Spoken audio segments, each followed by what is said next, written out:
नमस्कार दर्शकों, मैं निकिता आप सभी का स्वागत करती हूँ हमारे चैनल न्यूज़ नशा में। अखिलेश यादव राष्ट्रीय अध्यक्ष घोषित हो चुके हैं समाजवादी पार्टी के। तो समाजवादी पार्टी के जो कार्यकर्ता है उनका इस चीज़ में क्या कहना है, वो इस फैसले से खुश है या नाखुश है, या और कोई भी बन सकता था, किसी की पॉसिबिलिटी होती है या नहीं होती, उनसे जानते हैं। जी बताइए, खुश हैं आप लोग अखिलेश यादव जी के? हम नौजवानों के भविष्य हैं श्री अखिलेश यादव। और आपने देखा कि घिनौनी सरकार जो 69,000 शिक्षक भर्ती में बैकवर्डों का 13,500 सीट लूटा गया है। 6800 जब योगी का 22 का चुनाव आया तो 6800 लिस्ट जारी की गई। इतना घिनौना मजाक और हम छात्रों के साथ योगी जी ने किया है। लगातार आप देख रहे हैं कि धरना प्रदर्शन कर रहे हैं छात्र। उनको इस भर्ती को बहाल करना ही होगा, अन्यथा हम लोग सड़कों पर संघर्ष करेंगे। और एक अखिलेश यादव हमारे ऐसे नेता हैं जो हम लोग के लड़ाई को लड़ेंगे सड़क से सदन तक। अखिलेश यादव जिंदाबाद जिंदाबाद।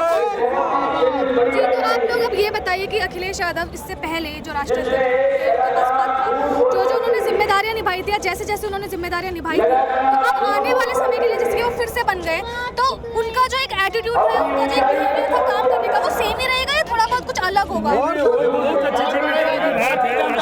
कोई हरा सकता है, अगर उनसे कोई लड़ सकता है, सड़क से सदन से लड़ सकता है, तो माननीय हमारे राष्ट्रीय अध्यक्ष श्री अखिलेश यादव लड़ सकते हैं और कोई नहीं लड़ सकता है। तो अभी आपने बोला कि भाजपा को टक्कर से अखिलेश यादव दे सकते हैं, तो अखिलेश यादव के सिवाय और कौन है समाजवादी पार्टी से भी या अदर पार्टीज में से भी कौन है जो भाजपा को टक्कर दे सकता है? देखिए, हमारे राष्ट्रीय अखिलेश यादव जी, आज आप जो देख रही हैं देश और राज्य की स्थिति बनी हुई है। आप देख रहे हैं कि न तो बसपा बोल रही है, न तो कांग्रेस बोल रही है, न तो अदर पार्टी बोल रही है। अगर कोई लड़ रहा है हम नौजवानों के, गरीबों के लिए, तो समाजवादी पार्टी और हमारे राष्ट्रीय अध्यक्ष रोड पे चल के हम नौजवानों के लिए लड़ रहे हैं। बसपा से तो गठबंधन समाजवादी पार्टी अब नहीं करेगी, क्योंकि वो पार्टी धोखेबाज है, गद्दार है, मायावती धोखेबाज है, एकदम धोखेबाज है। मायावती धोखेबाज है और ये बीजेपी के समर्थन में वोट करते हैं। ये जहाँ भी समाजवादी पार्टी के प्रत्याशी लड़ते हैं, ये ईडी के डर से और अपनी जांच के डर से मायावती अब चुनाव नहीं लड़ती है। बसपा आपको कहीं दिखती है? लेकिन फिर मायावती जी के और अखिलेश यादव के संबंध जो भी पीछे बीते कुछ दिनों में दिखे हैं कि बहुत अच्छे हो गए। अखिलेश यादव जी मायावती जी वो अखिलेश यादव जी जो है वो मायावती जी को बुआ मानती है। मायावती जो है अखिलेश यादव की जो पत्नी है डिम्पल जी को, उनको अपनी बहू समान मानती है। तो इसके बाद भी आप बोल रहे हैं कि वो झूठी है, जी ने जो अपना वादा उनका सम्मान करके निभाया था और उस गठबंधन को तोड़ने का काम कौन किया? बहन मायावती जी ने किया। और वो बोली जो 0 पे थी वो 10 सीट पे आ गई। अगर हमारे राष्ट्रीय अध्यक्ष जी ने गठबंधन नहीं किया होता तो आज उनकी राष्ट्रीयता भंग हो गई होती, उनका नामो निशान नहीं रहता। मायावती जी का तो नाम खत्म हो गया। अब मायावती बिल्कुल नहीं रही है।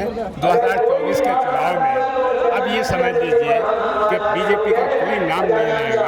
अब विपक्ष का कोई भी नेता यह कामयाब होने जा रहा है और हमें आज पूरी उम्मीद है कि अखिलेश जी ने जो कदम उठाया है, अखिलेश जी के साथ में और बहुत सारी विपक्ष पार्टियां हैं, वो सब मिल चुकी हैं और मिलने जा रही हैं। और मिलने के बाद में परिवर्तन अवश्य होगा, यकीनन परिवर्तन होगा, यह हमें पूरा विश्वास और यकीन है।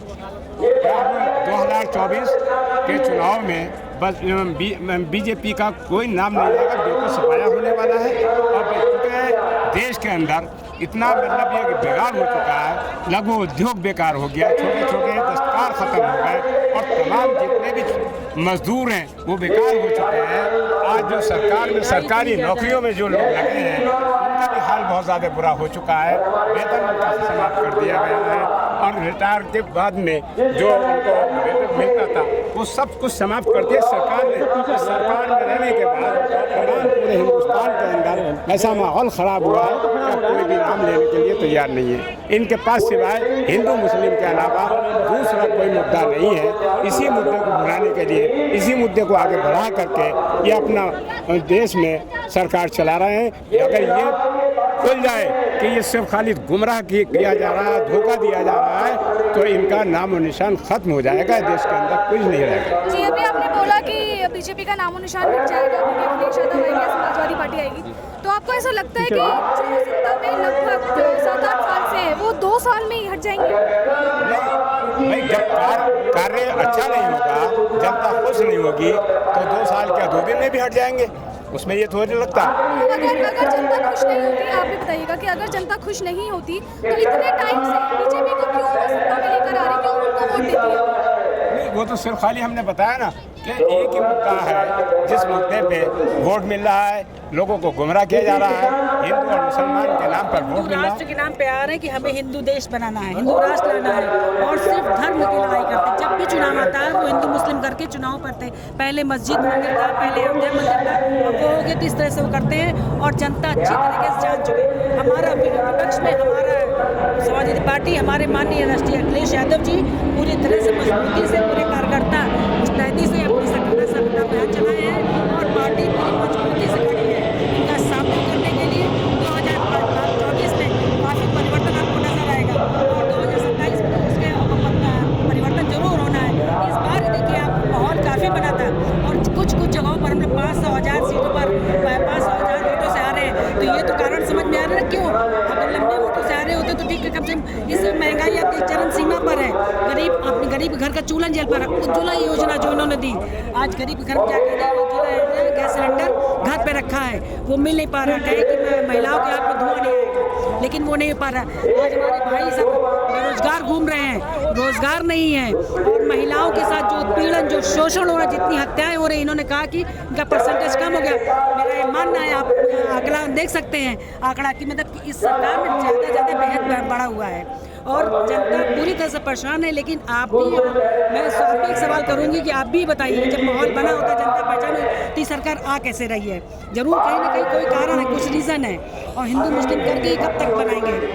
हम सब जब भी इस भारत देश में रह रहे हैं, सब हिंदू मुस्लिम एक भाई के रूप में रहे। इससे पहले 70 साल से पहले से कभी नहीं हुआ, तो उनके समय में क्यों हिंदू खतरे में है? इसमें मैं कोई टिप्पणी नहीं करूँगी, आप भी समझदार और जनता भी समझदार, इस पर मैं कोई टिप्पणी करूँगी। लेकिन जो माहौल इस बार बना था समाजवादी पार्टी का, और जिस तरह से हम लोगों ने कम से कम 40 सीट से 100 बढ़े हैं, तो मुझे उम्मीद है कि 24 में बढ़ेगा और 27 में तो पूरा परिवर्तन हो रहा है। अखिलेश यादव आपके राष्ट्रीय अध्यक्ष बन चुका है, तो मेरा एक नॉर्मल सा सवाल है कि Akhilesh Yadav as a leader आपकी टीम के लिए कैसे है? मतलब आपको क्या लगता है कि उनकी लीडरशिप क्वालिटीज़ कैसी हैं? मैं बताऊंगी, सबसे पहले तो मैं नरेश चंद्र पटेल जो प्रदेश अध्यक्ष बने हैं और राष्ट्रीय अध्यक्ष माननीय अखिलेश यादव चुना गया, उनको बहुत बधाई, बहुत धन्यवाद देती हूँ। तो आप इस फैसले से, दोनों फैसलों से खुश हैं? बिल्कुल खुश हैं। जो हमारे राष्ट्रीय नेतृत्व का आदेश होगा, जो फैसला होगा, उसको हम स्वीकार है। और आप पूछ रहे हैं कि राष्ट्रीय अध्यक्ष जी, मेरे राष्ट्रीय जी बहुत ही सरल स्वभाव के हैं और हर कार्यकर्ता उनसे खुश है। हर मतलब कार्यकर्ता नहीं, पूरी जनता के दिलों में, निगाहों में, आंखों में बसते हैं वो, क्योंकि उन्होंने जो 2012 से जो विकास किया है, वो विकास आज आप देख लीजिए पूरे जगह नजर आ रहा है। और इस सरकार में विकास कुछ नहीं हो रहा है, जो अखिलेश जी द्वारा किया गया उसी को आगे बढ़ा रहे हैं, उसी का फीता। इनके में कुछ नहीं, सिर्फ बाबा जी क्या कर रहे हैं कि अगर कोई चिन्हित हो गया तो बुलडोजर चला दे रहे हैं, ना कोई नोटिस ना कुछ, कि ये इस सरकार में सिर्फ इतना ही हो रहा है, कोई विकास कुछ नहीं। परिचय भी देना चाहिए। मैं मंजू यादव, महिला महानगर अध्यक्ष समाजवादी पार्टी प्रयागराज से हूँ। तो जैसे कि मैंने इनसे सवाल किया था कि अखिलेश यादव की लीडरशिप क्वालिटी कैसी है, तो आप बताइए कि आपके हिसाब से वो जो नेतृत्व करते हैं वो कैसे है?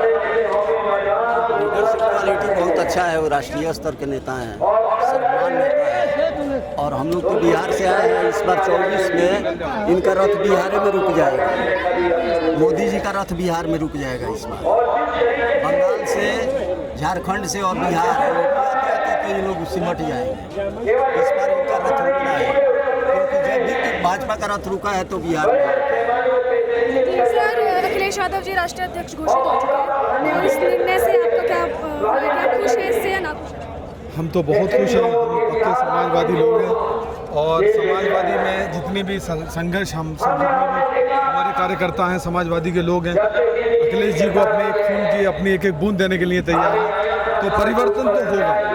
अब तो 2024 में भी हमारी समाजवादी की बहुत सारी सीटें आएंगी, ये हमें उम्मीद है, क्योंकि इस सरकार में, सेंट्रल की सरकार में और उत्तर प्रदेश की सरकार में बेरोजगारी इतनी बढ़ गई है, महंगाई इतनी बढ़ गई है, बेरोजगारी से जितने भी नौजवान हैं वो बहुत परेशान हो चुके हैं और हताशा है उनके दिलों में कि पहले उन्होंने ये सोचा था कि ये सरकार बनेगी तो हमें रोज़गार मिलेगा, हमें रोज़गार मिलेगा और हम बरसरे रोज़गार हो जाएंगे, मगर कोई भी रोज़गार नहीं मिला।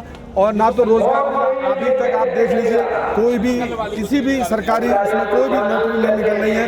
फौज में भी 4 साल के लिए नौकरी दे रहे हैं, फिर उसके बाद कहते हैं 4 साल बाद उनको परमानेंट करेंगे या नहीं करेंगे, ये कोई मतलब गारंटी नहीं है।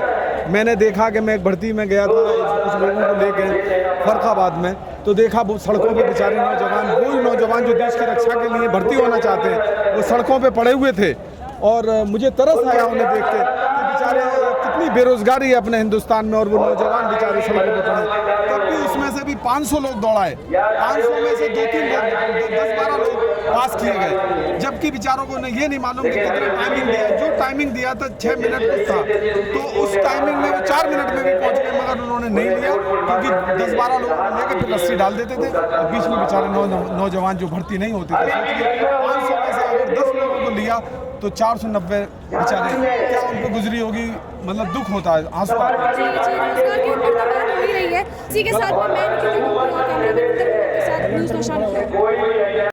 और आप हमसे जुड़े रहने के लिए सब्सक्राइब करें YouTube पर, फॉलो करें Twitter पर और लाइक करें Facebook पर। और ज्यादा जानकारी के लिए आपको टाइप करना होगा सिर्फ न्यूज़ नशा।